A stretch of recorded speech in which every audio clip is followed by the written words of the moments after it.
Olá pessoal, bem-vindos e bem-vindas de volta. Hoje a gente encerra esse assunto de métodos numéricos para a resolução de sistemas lineares. Hoje a gente vai ver os métodos iterativos estacionários. Então eu estou pegando aqui as aulas da professora Andréia, que está disponível aí na rede, lá do departamento do laboratório de computação, lá da UFES, no Espírito Santo. Então já dando aí os devidos créditos à professora Andréia. Então hoje a gente vai ver os métodos iterativos, tá? Nas últimas aulas, só relembrando, a gente viu os métodos diretos, que eram os métodos que chegavam na solução exata após o número finito de operações. Vocês viram isso? A eliminação de Gauss, a decomposição LU, sistemas triangulares, né? Eles resolviam os sistemas depois de um número finito de operações, ok? Hoje a gente vai ver os métodos iterativos. Vão ser dois métodos e eles vão muito na ideia dos métodos que a gente viu para raízes de equações. Então a gente vai ter um chute inicial, esse chute inicial vai ser atualizado até que a gente atinja um critério de parada, ok?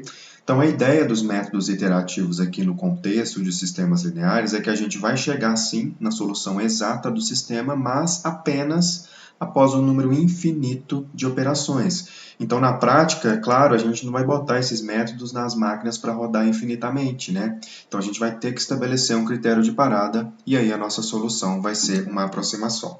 Então, qual que é a diferença aqui desses métodos iterativos para o que a gente viu lá em raízes de equações? Bom, a única diferença é o seguinte, lá nas raízes de equações, a gente aproximava um único número, que era uma raiz. Aqui, nos sistemas lineares, a gente tem um vetor solução que a gente vai aproximar.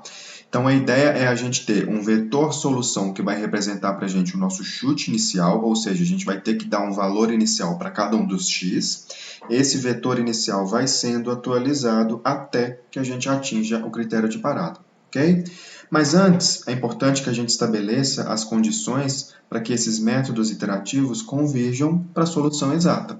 Então, o que a gente vai estudar é o critério das linhas, ok? Que é o método que o VCN utiliza quando eu coloco o meu sistema lá para ele me falar o seguinte, olha, esse sistema eu consigo resolver por esses métodos iterativos porque ele vai convergir, ok?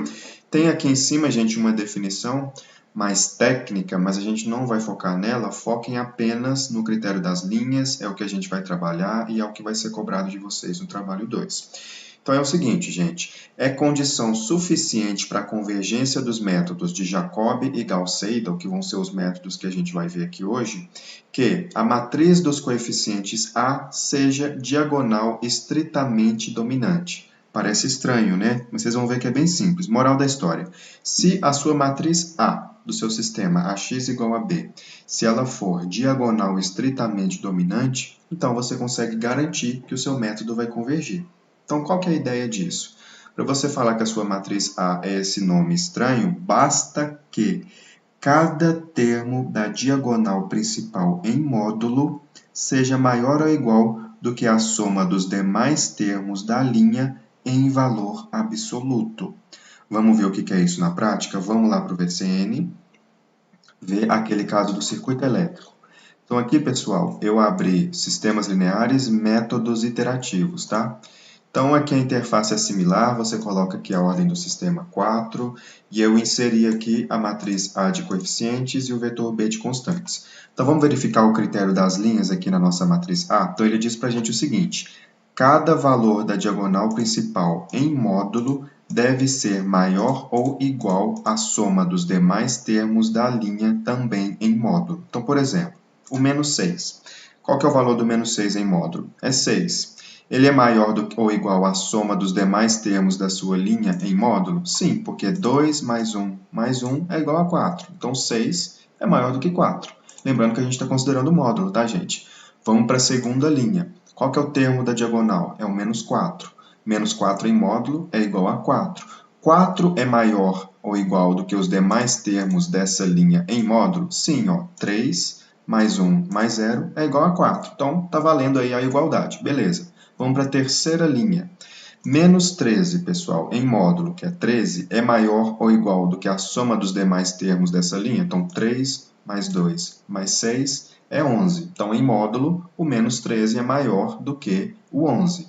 E para encerrar, linha 4, a gente tem aqui o menos 3, que em módulo é igual a 3, né? Então, 3 é maior do que a soma dos demais termos em módulo? Sim, maior é igual, né? 1 mais 2 é igual a 3. Então, para essa matriz A aqui, pessoal, está valendo sim o critério das linhas. Então, a gente pode adotar os métodos de Jacobi, que estão aqui em cima, e Gauss-Seidel, para a gente resolver esse sistema. Pergunta: se você inserir uma matriz A aqui e se ela não satisfazer o critério das linhas, primeiro que o VCN vai te indicar isso e ele vai te propor o seguinte: troque as linhas da sua matriz A. Sim, você pode trocar as linhas aqui da sua matriz A e inseri-la de uma maneira diferente, de tal forma que você consiga satisfazer o critério das linhas, ok? Então, essa é a primeira coisa que a gente precisa fazer na nossa matriz A, para a gente ver se a gente vai poder utilizar os métodos que a gente vai ver aqui agora, ok? Então, vamos introduzir esses métodos, então? Bom, gente, então vamos entender então como é que é a ideia desses métodos iterativos, tanto do Gauss-Seidel quanto do Jacobi. Um é uma ligeira adaptação do outro. Então, se você entendeu um, fica facinho de entender o outro, tá bom? E aqui eu vou dar só uma ideia por alto desses métodos, da construção desses métodos, que é importante que vocês saibam, né, de como é que eles surgem, mas eu não vou cobrar de vocês contas na mão, vai ser mais a interpretação quando a gente for lá para o VCN, tá bom? Então, vamos começar do começo. Eu estou aqui com um sisteminha N por N, AX igual a B, né, escrito em termos de equações, né, aditivas ali, enfim. E aqui na nossa diagonal principal, a gente tem os termos As e Is, né, multiplicado pelos respectivos X. Então, para o método funcional, o método iterativo, é importante, é necessário que esses As da diagonal principal sejam todos diferentes de zero. E querendo ou não, o critério da linhas já exige isso, né, porque se esses termos aqui da diagonal principal forem nulos, vai ser muito difícil, é impossível da sua matriz atender ao critério de linhas, né? Porque o seu termo da diagonal principal já é o próprio zero. Então é importante que esses caras não sejam nulos, e se você tiver algum problema desse tipo, você pode inverter as linhas para corrigir. Então vamos lá. Cada linha aqui, pessoal, a gente vai isolar o iésimo x. Então na primeira linha eu vou isolar o x1. Então o x1 ele é igual ao b1 menos esse termo que passa para o lado de lá negativo sobre o A11, que está aqui, ó, escrito aqui embaixo. Na segunda linha, eu vou isolar o x2. Então, o x2 é igual ao b2 menos esses termos aqui, que passam para o outro lado, dividido pelo A22, que é essa expressãozinha aqui. E vou fazendo esse isolamento, né, até na última equação eu isolar o xn. Então, o xn vai ser igual ao bn menos todos esses termos que estão aqui atrás, dividido pelo ann, que está grudadinho aqui com o xn, ok? Então, espero que vocês tenham entendido como é que eu isolei cada x utilizando cada equação aqui. É bem simples, né, gente? E aqui está a atualização dos métodos. Parece estranho, né? Vamos entender então. Aqui está o método de Gauss-Jacobi, pessoal. Então, deste slide para esse slide aqui, eu só estou transformando essa expressão aqui para ela virar algo iterativo. Então, é bem simples. Vamos pensar assim comigo. Ó. A gente precisa de um chute inicial. Então, eu vou dar um valor para o x1, um valor para o x2, até um valor para o xn, para começar o algoritmo do método de Gauss-Jacobi. Então, vão ser o nosso chute do passo k igual a 1. Então, é o seguinte, você vai pegar o seu x2 do passo k igual a 1 aqui, o x3 do passo k igual a 1, o x4 inicial, o xn inicial, joga nessa expressão, e aí você consegue atualizar quem? O x1 para o passo 2. Depois você repete o raciocínio, joga de novo o seu primeiro x1, o primeiro x3 até o xn e você vai ter quem? O seu novo x2. E faz isso até você jogar todos esses x que tinha no seu chute inicial para você atualizar o xn para o passo 2. E aí você vai construir um vetor, né, solução do passo 2. O que você faz com ele? Volta ele de novo para essas expressões aqui para você gerar o quê? Do passo 3. Joga de novo, passo 4. E você vai fazendo esse raciocínio repetitivo, né, até o quê? Que você atinja o seu critério de parada, ok? Então é mais ou menos a ideia que a gente fez lá métodos de raízes de equações, mas aqui a gente tem um monte de x, né? A gente tem um vetor que a gente precisa ir acompanhando ele ao longo das iterações, né? Então tem essa ligeira adaptação. Então aqui embaixo está a expressão genérica, né? Que generaliza o iésimo x. Então essa é a expressão que está dentro dos softwares, dos programas, quando eles estão utilizando o método de Gauss-Jacobi, ok? Vamos lá para o VCN para a gente fazer então. Bom, vamos no VCN então para a gente ver como é que vai funcionar esse método de Gauss-Jacobi. Então é bem simples, gente. Eu coloquei uma precisão aqui de 10 a menos 8, a gente já investigou essa matriz A, ela satisfaz o critério de linhas, então a gente pode utilizar esse método, né? E o que eu preciso explicar aqui agora com vocês é que tem esses 3 critérios de parada, e é importante a gente revisitar esses critérios porque agora a gente está com vetores, né? A gente não é simplesmente mais um simples número, né? A gente está gerando uma sequência de vetores que vai convergir para o vetor solução real, exato, né? Então esse primeiro critério de parada aqui, ele é a norma do vetor residual. O que é esse vetor residual? É o seguinte, o que eu espero que os meus vetores solução que eu estou aproximando satisfaçam? O seguinte, que quando eu multiplicar a minha matriz A pelo meu vetor solução que eu aproximei, na minha sequência de aproximações, no meu iésimo passo, eu espero que isso seja o mais próximo possível de quem? Do meu vetor B, que é a solução do meu problema, né? A constante do meu problema, é o que cada equação satisfaz. Então, se eu multiplicar a minha matriz A pelas minhas aproximações, num késimo passo, eu espero estar cada vez mais próximo de quem? Do meu vetor B, de constante. Então, a gente pega a diferença disso, a diferença de A vezes o meu vetor aproximação no késimo passo, e subtraio esse produto do meu vetor B. Tirando a norma desse vetor residual, eu tenho esse critério de parada aqui e vejo se esse resultado dessa norma é menor do que a precisão que eu estabeleci, ok? Por que agora a gente está tendo que lidar com norma, né? Porque agora a gente tem um vetor e é uma maneira de você resumir um vetor em um número, né? Bom, próximo critério de parada, esse daqui, ó, ele vai considerar a diferença do vetor da sua mais recente aproximação com o seu vetor de aproximação, né, para a solução imediatamente anterior, a norma dessa subtração, se ela for menor que a precisão, você para. E esse daqui, que é o que eu vou utilizar, você divide pela norma da sua mais recente aproximação para o vetor solução, né, para corrigir a escala desses números, tá? Então, vamos considerar esse método aqui, ó, e vou marcar aqui para a gente fazer passo a passo. Uma coisa que eu não falei, pessoal, é o seguinte, chute inicial.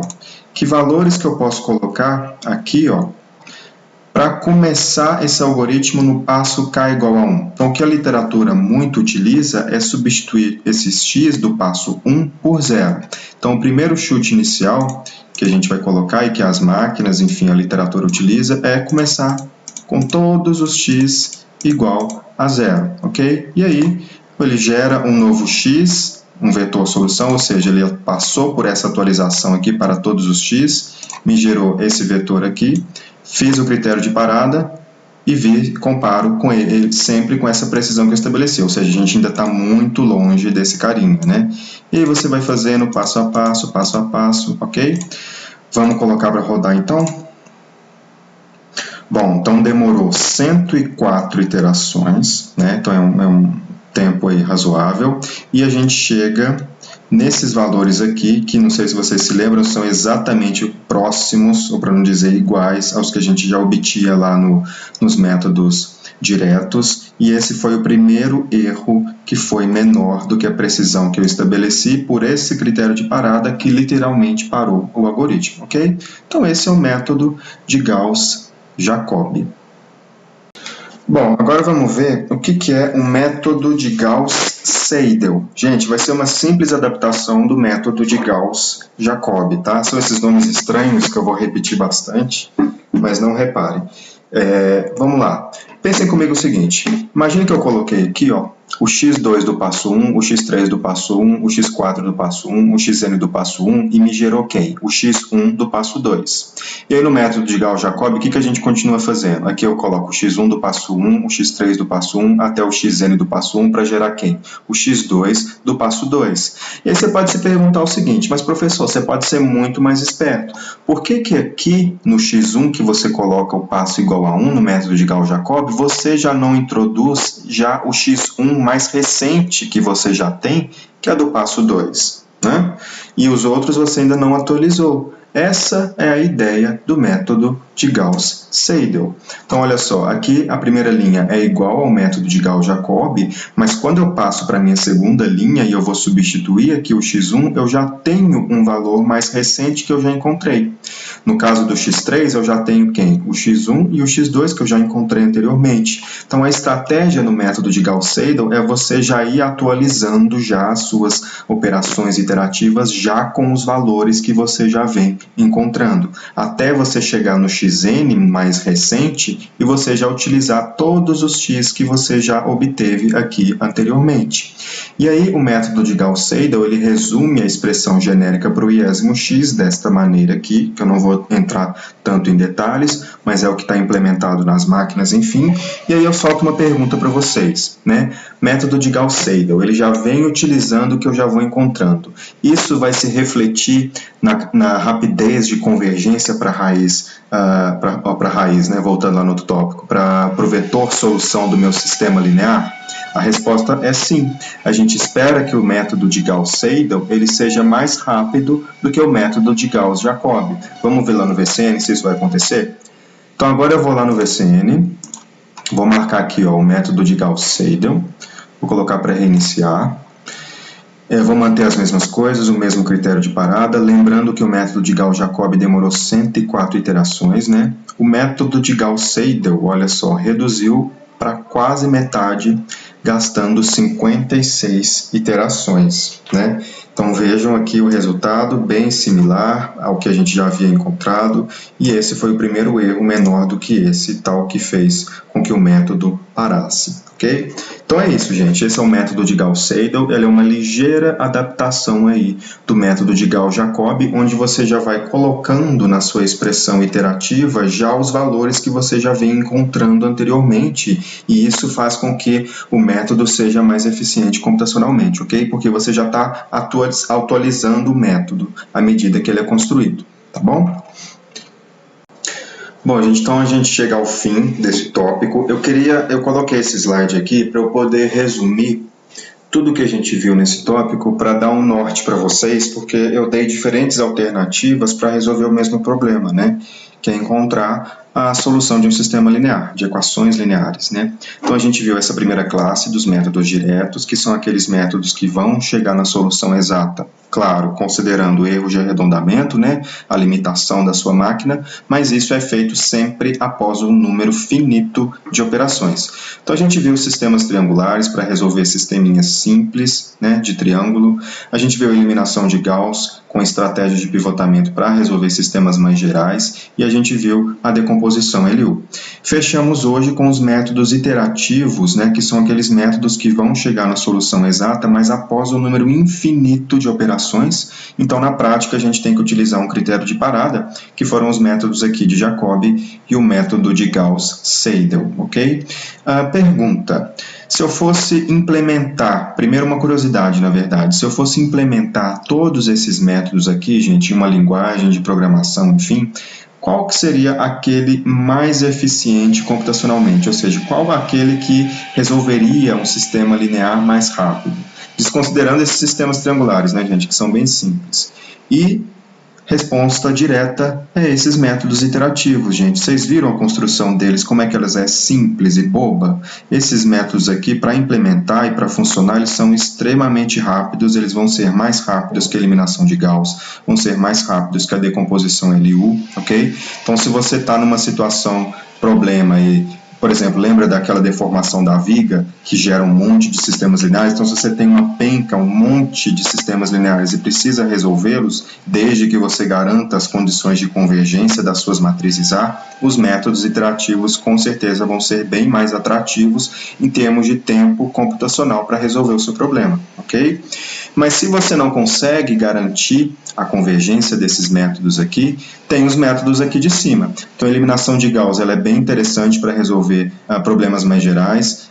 E a decomposição LU, tanto a decomposição LU quanto a eliminação de Gauss tem o mesmo gasto computacional, né? Porque ambos fazem uma eliminação de Gauss, né? Só que a decomposição LU tem aquele bônus, né, pessoal, de você resolver um monte de sistemas que tem a mesma matriz A e, além disso, você ganha ali de graça o determinante da matriz A, se ele for importante para a sua situação ou problema, ok? Então, o que eu posso dizer para vocês é isso. Você tem diferentes estratégias para resolver um sistema de equações lineares. Enfim, se vocês se depararem com um problema físico que caia na solução de um sistema linear, se perguntem que método que esse computador está utilizando. Será que é algum desses? Ok? E outra coisa, pessoal, claro que a disciplina está limitada a esse escopo de equações lineares. Enfim, existem equações não lineares, né, sistemas de equações não lineares, e claro, vai ter métodos aí, mais métodos para resolver esse tipo de contexto, mas foge aí do nosso escopo e fica para disciplinas mais avançadas, tá bom? Recomendações para vocês para o trabalho 2, o que eu gostaria que vocês saibam? Saibam resolver a eliminação de Gauss na mão, sem pivoteamento. Então, a minha dica é: tentem fazer aquele exercício que eu soltei lá na aula de eliminação de Gauss. Também tentem resolver aquele exercício que eu soltei na decomposição LU, tá? É importante que vocês saibam fazer isso na mão, eu vou cobrar isso lá no trabalho. E a parte conceitual, né? As estratégias de pivotamento, por exemplo, por que elas eram importantes? Os métodos iterativos, qual que é a ideia deles, tá? E claro, o VCN. Então, eu recomendo que vocês reproduzam os exemplos que eu fiz no VCN, já é suficiente, é bem simples, tá bom? E a gente se vê, então, no trabalho 2 com um vídeo explicando ele na sequência, tá beleza? Então, até mais, pessoal.